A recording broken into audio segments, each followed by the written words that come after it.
नमस्ते दोस्तों। आज मैं आपको दिखाने वाली हूँ कैसे सिर्फ एक पिवोट टेबल से आप पूरा सेल्स एनालिसिस कर सकते हो। New, VS, existing customer, branch wise report, monthly report और टॉप परफॉर्मेंस भी। अगर आप एक्सेल इंटरव्यू की प्रिपरेशन कर रहे हैं या जॉब करते हो ऑफिस में, तो ये वीडियो लास्ट तक ज़रूर देखिए क्योंकि ये रियल कंपनी टाइप डाटा है। सबसे पहले हम डाटा को समझेंगे। यहाँ पे हमारे पास नेम दिया हुआ है। नेम सेल्स पर्सन का नेम है। फिर हमें ब्रांच दिया हुआ है।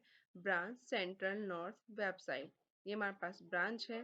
फिर यहाँ पे कस्टमर कि हमारे न्यू कस्टमर है या एग्जिटिंग कस्टमर है। फिर हमें दिया हुआ है डेट, मीन्स ट्रांजेक्शन डेट दिया हुआ है हमारे पास। और यहाँ हमारे पास अमाउंट दिया हुआ है कि जो अमाउंट है सेल्समैन के न्यू कस्टमर और एग्जिटिंग कस्टमर के अकॉर्डिंग। इस डाटा में हम डिफरेंट टाइप की रिपोर्ट्स बनाएंगे। पहले हम सीखेंगे कि कस्टमर वाइज टोटल सेल्स कैसे निकाल सकते हैं। जो आपका डाटा है, आप डाटा को सिलेक्ट कर लो। अब हम पूरे डाटा को सिलेक्ट करने के बाद हम क्या करेंगे, पिवोट टेबल इंसर्ट करेंगे। पहले हम डाटा को सिलेक्ट कर लेते हैं। उसके बाद हमें क्या करना है, इंसर्ट टैब में जाना है। इंसर्ट टैब में जाने के बाद पिवोट टेबल के ऑप्शन पे हमें क्लिक करना है। यहाँ पे आपको ऑप्शन दिखाई देगा कि न्यू वर्कशीट पे आपको करनी है या इसी वर्कशीट पे करनी है। अगर आप न्यू वर्कशीट पे चाहते हैं तो न्यू वर्कशीट पे क्लिक करके ओके प्रेस करेंगे। अगर आप इसी वर्कशीट पे चाहते हैं तो वो एरिया आप लोकेशन सेलेक्ट करेंगे, किस लोकेशन पे आपको चाहिए। जैसे कि मैंने यहाँ पे लोकेशन सेलेक्ट कर लिया। सेलेक्ट करने के बाद आपको ओके प्रेस करना है। आप देख सकते हैं कि यहाँ पे आपको पीवी टेबल का ऑप्शन यहाँ शो हो जाएगा। अब देखिए, सिर्फ 2 क्लिक में पता चल जाएगा कि हमारे जो न्यू एग्जिटिंग कस्टमर हैं या पहले वाले जो हमारे एग्जिटिंग कस्टमर हैं, वो कौन से हमारे जो है ज़्यादा सेल्स आए हैं, न्यू वाले या एग्जिटिंग कस्टमर। ये डाटा कंपनी के लिए बहुत इम्पोर्टेंट होता है क्योंकि अगर न्यू कस्टमर काम आ रहे हैं तो मार्केटिंग इम्प्रूव करनी पड़ती है। अब हमें क्या करना है कि जो ब्रांच है, हमें उसको ब्रांच को हमें क्या करना है, सिलेक्ट करके आपको किधर रो की साइड आपको लेके आ जाना है। देन उसके बाद आपको क्या करना है, जो वैल्यू हमारा अमाउंट है उसे हमें वैल्यू में डाल देना है। अब हम क्या करेंगे, जैसे कि अगर आपको ये नहीं चाहिए तो हमें इसे डिलीट बटन से प्रेस करके हमें ऐसे रिमूव कर देना है। ठीक है। उसके बाद हमें क्या करना है, पहले कस्टमर वाइज करना है। तो हमें कस्टमर को उठा के क्या करना है, रो में लेके आना है और जो अमाउंट था उसे हमें वैल्यू में लेके आना था। अब आप देख सकते हो कि जो एग्जिटिंग है अमाउंट है वो हमें यहाँ शो कर रहा है और जो न्यू वाले हैं वो भी शो कर रहा है। 2 क्लिक में ही हमने क्या किया कि जो हमारे कस्टमर जो नेम थे यहाँ पे और जो उसके कस्टमर न्यू थे या एग्जिटिंग थे, उसके अकॉर्डिंग हमारा टोटल अमाउंट कितना आ रहा है वो हमें दिखाई दे रहा है। अगर हमारे न्यू जो है कस्टमर वो ज़्यादा वो हो रहे हैं तो हमें क्या करना पड़ेगा, उसको अपडेट इम्प्रूव करनी पड़ेगी हमें अपनी मार्केटिंग को। अगर एग्जिटिंग वाले आ रहे हैं तो बढ़िया ही है। चलिए हम दूसरे स्टेप से हम देखते हैं। अब हम देखेंगे कि ब्रांच के अकॉर्डिंग जो हमारा टोटल अमाउंट है, कौन से ब्रांच हमारा ज़्यादा इन्वेस्ट कर रहा है, जिसमें हम इन्वेस्ट करने के लिए रेडी हैं। अब हम क्या करेंगे, जो हमने पहले एग्जिटिंग और न्यू के अकॉर्डिंग देखा था, हम इसे डिलीट कर देंगे। अब हमें क्या करना है, ब्रांच के अकॉर्डिंग देखना है। तो हमें जो यहाँ पे आपको ब्रांच शो हो रहा होगा, ब्रांच को उठा के हमें क्या करना है, रो में डाल देना है। अब ब्रांच के अकॉर्डिंग हमारा शो कर रहा है कि टोटल हमारा अमाउंट कितना है, कौन से ब्रांच से हमें ज़्यादा सेल्स प्रोवाइड की जा रही है। जैसे कि सेंट्रल, नॉर्थ या वेबसाइट, कौन से ब्रांच से हमें ज़्यादा दिखाई दे रही है। तो जिसमें हमें सबसे ज़्यादा दिखाई दे रहा है जैसे कि सेंट्रल, तो यहाँ पे हम क्या करेंगे, अब हम देखते हैं कि कौन सी ब्रांच सबसे ज़्यादा सेल जनरेट कर रही है, सेंट्रल, नॉर्थ या वेबसाइट। इससे मैनेजमेंट डिसीजन ले सकता है कि किस ब्रांच में इन्वेस्टमेंट बढ़ाना है हमें, जिससे कि इन फ्यूचर हमें इंक्रीमेंट हो, हमारा बिजनेस ग्रो करे। चलिए अब हम थर्ड सीखेंगे। अब हम क्या करेंगे, डेट को रो में डालेंगे। डेट को हम यहाँ से रो में लेके जाएंगे।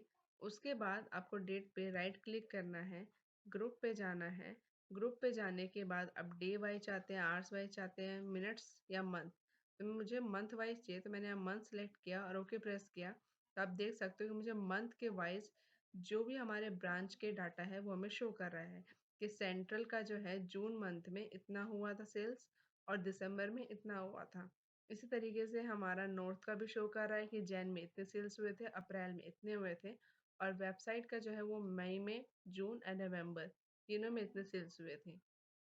तो सबसे ज़्यादा हमारे कौन से मंथ में सेल्स हुए थे वो भी हम पता कर सकते हैं, जैसे कि यहाँ पे दिसंबर मंथ में आपको शो कर रहा है। अब हम डेट वाइज हमने शो कर लिया कन्वर्ट। ये रिपोर्ट बताएगा कि कौन सा मंथ बेस्ट परफॉर्म कर रहा है।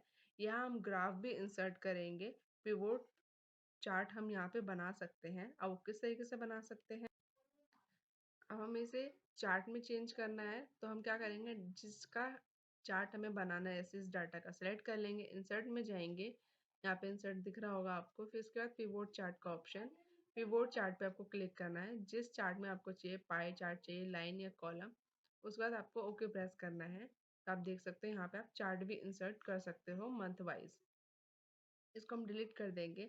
अब हम क्या करेंगे, अब हम क्या करेंगे, जो new VS existing branch wise हम देखेंगे। तो हमें क्या करना है, रो में जाके हमें ब्रांच ऐड करना है जो कि ऑलरेडी ऐड है, और कॉलम में जाना है, हमें कॉलम में जाके हमें कस्टमर ऐड करना है।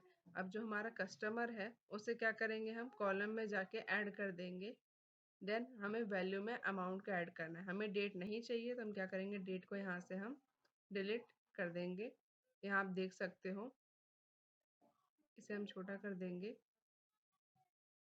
तो यहाँ पे हमें जो सेंट्रल नॉर्थ, यहाँ पे न्यू हमारा है, एग्जिटिंग है, और टोटल हमारा कितना किस में हो रहा है, यहाँ पे हमारे ग्रैंड टोटल आपको शो कर रहा है। अब देखिए मैजिक, हर ब्रांच में न्यू और एग्जिटिंग कस्टमर का कंपेयर आ गया है। इस टाइप के रिपोर्ट इंटरव्यू में पूछा जाता है और क्रॉस टैब एनालिसिस भी किया जाता है। अब हम नेक्स्ट सीखेंगे कि हम रो को, जो हमारा रो है उसके अंदर हमें नेम को डालना है। इसे हम रिमूव कर देंगे। नेम जो हमारा है, नेम को सिलेक्ट करके हमें रो के अंदर लेना है। उसके बाद वैल्यू में अमाउंट लेना है। अब हमें डाटा को क्या करना है, यहाँ से हम इसे कस्टमर को रिमूव कर देंगे, और डाटा का आप शॉर्ट भी कर सकते हो, लार्जेस्ट टू स्मॉलेस्ट। अब डाटा आपको शॉर्ट करना है, यहाँ से जाके आप स्मॉलेस्ट टू लार्जेस्ट कर दोगे तो यहाँ पे हमारा डाटा शॉर्ट हो जाएगा। अब हम देखते हैं कि कौन सा सेल्स पर्सन सबसे ज़्यादा सेल्स ला रहा है। अब यहाँ पे आपको दिख रहा है। अब हमें नेम उठा के हमें डालना है, तो हमें नेम सेलेक्ट करेंगे और यहाँ पे हमें रो के अंदर लेके आ जाना है, और यहाँ से हमें अमाउंट को यहाँ से हमें डिलीट कर देंगे, क्योंकि अमाउंट जो है हमारा वो वैल्यू में ही आएगा। तो नेम के अकॉर्डिंग कौन सा पर्सन सबसे ज़्यादा सेल्स कर रहा है वो हमें दिख रहा है। ये रिपोर्ट एचआर और मैनेजमेंट दोनों के लिए इम्पॉर्टेंट होती है। अब हमें क्या करना है, जो फिल्टर में हमें क्या करना है, डेट डालना है। डेट डालने के बाद हमें ब्रांच डालना है, ब्रांच डाल देंगे। अब आप देख सकते हो कि आप डेट वाइज ऑल डेट का शो करना है, जोन से मंथ का शो करना है आप सिलेक्ट करके, ऐसे मुझे मार्च, अप्रैल, तो आप उसके अकॉर्डिंग आप डाटा फिल्टर भी कर सकते हो। अगर आपको इसे क्लियर करना है तो आप इसे क्लियर भी कर सकते हो। ठीक है, पिवोट टेबल पे चले जाएंगे हम। अगर आप मैनेजर सिर्फ वेबसाइट ब्रांच का या डाटा देखना चाहते हो तो सिर्फ फिल्टर से ही रिपोर्ट चेंज हो जाएगी। जैसे यहाँ मैंने ब्रांच वाइज भी लगा दिया और डेट वाइज। मैंने डेट तो सिलेक्ट कर दिया कि अप्रैल का, अब मुझे ब्रांच भी सिलेक्ट करना है, मुझे नॉर्थ का देखना है, तो यहाँ मैं नॉर्थ लिख दूंगी और ओके प्रेस कर दूंगी। यहाँ देखो हमें नॉर्थ का शो कर जाएगा। अगर आपको डिज़ाइन चेंज करना है तो आपको क्या करना है, यहाँ पे हमें डिज़ाइन टैब शो कर रहा होगा, यहाँ पे जाएंगे। डिज़ाइन लेआउट में जाने के बाद यहाँ से आपको जोन सा डिज़ाइन आपको कलर पसंद है वो आप चेंज कर सकते हैं। और शो इन हमें यहाँ पे जाना है। उसके बाद हमें यहाँ पे डिज़ाइन में जाने के बाद यहाँ लेआउट का ऑप्शन दिख रहा होगा, उस पर जाएंगे। यहाँ पे जाना है आपको, शो इन टेबुलर फॉर्म पे जाएंगे, क्लिक करेंगे। यहाँ पे हमें क्लिक करते हैं, यहाँ पे देखो चेंज हो गया हमारा। उसके बाद आप रिमूव इसका ग्रैंड टोटल भी कर सकते हैं, अगर आपको ग्रैंड टोटल यहाँ से रिमूव करना है। ग्रैंड टोटल में जाएंगे, अगर आप चाहते हो रिमूव करना तो रिमूव कर दो, ऑन ऑफ करना चाहते हो तो आप ऑन ऑफ भी कर सकते हैं। एक्सेल सिर्फ डाटा दिखाने के लिए नहीं होता है, प्रेजेंटेशन भी इम्पोर्टेंट होता है। अगर आपको पिवोट टेबल समझ आ गया हो तो कमेंट में लिखिए पिवोट मास्टर, और अगर आप एक्सेल जॉब या इंटरव्यू की प्रिपरेशन कर रहे हो तो चैनल को सब्सक्राइब ज़रूर करें। अगर आप चाहते हैं कि मैं पिवोट टेबल का और भी एडवांस तरीके से किस तरीके से कंपनी का डाटा कस्टमाइज़ कर सकते हैं, वो भी अगर आप चाहते हो तो कमेंट में ज़रूर बताएं। नेक्स्ट वीडियो मैं बनाऊंगी जिससे कि आपको कोई भी दिक्कत ना हो पिवोट टेबल करने में। चैनल को सब्सक्राइब ज़रूर कर लें ताकि आप नेक्स्ट वीडियो आप देख सकें।